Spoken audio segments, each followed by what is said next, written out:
Taliban members escorted Americans to gates at Kabul Airport in secret arrangement with U.S. The U.S. military negotiated a secret arrangement with the Taliban that resulted in Taliban members escorting groups of Americans to the gates of the Kabul airport as they sought to escape Afghanistan, according to two defense officials. One of the officials also revealed that U.S. Special Operations Forces set up a secret gate at the airport and established call centers to guide Americans through the evacuation process.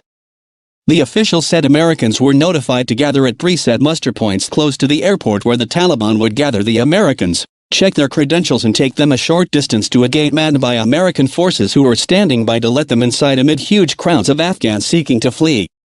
The U.S. troops were able to see the Americans approach with their Taliban escorts in most cases in an attempt to ensure their safety. The officials spoke on the condition of anonymity due to the sensitivity of the arrangements, which have not been disclosed until now because the U.S. was concerned about Taliban reaction to any publicity as well as the threat of attacks from ISIS-K if its operatives had realized Americans were being escorted in groups, the officials said. Throughout the evacuation, Biden administration officials stressed that the Taliban was cooperating and senior officials stated they had committed to provide safe passage for Americans. The Taliban escort missions happened several times a day according to one of the officials. One of the key muster points was a Ministry of Interior building just outside one of the airport's gates where nearby U.S. forces were readily able to observe the Americans' approach. Americans were notified by various messages about where to gather. It worked beautifully, one official said of the arrangement. As of Monday when the U.S. completed its withdrawal, more than 122,000 people in total had been airlifted from Hamid Karzai International Airport since July and more than 6,000 American civilians evacuated. However, 13 American service members and more than 170 Afghans were killed in a suicide blast at the airport last week.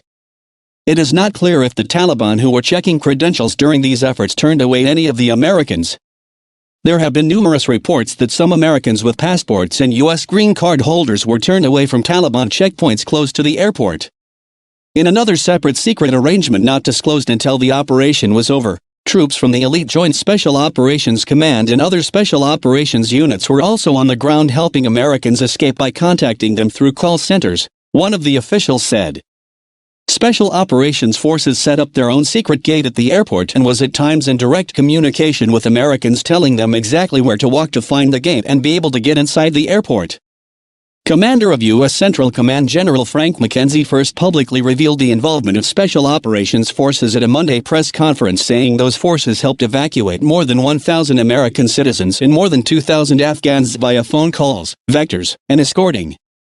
Special Operations Forces reached out to help bring in more than 1,064 American citizens and 2,017 SIVs or Afghans at risk, and 127 third-country nationals all via phone calls, vectors, and escorting, he said. But in public comments, McKenzie did not specify the involvement of JSOC, which includes forces that carry out the most dangerous counter-terrorism missions such as the Army's Delta Force and Navy SEALs.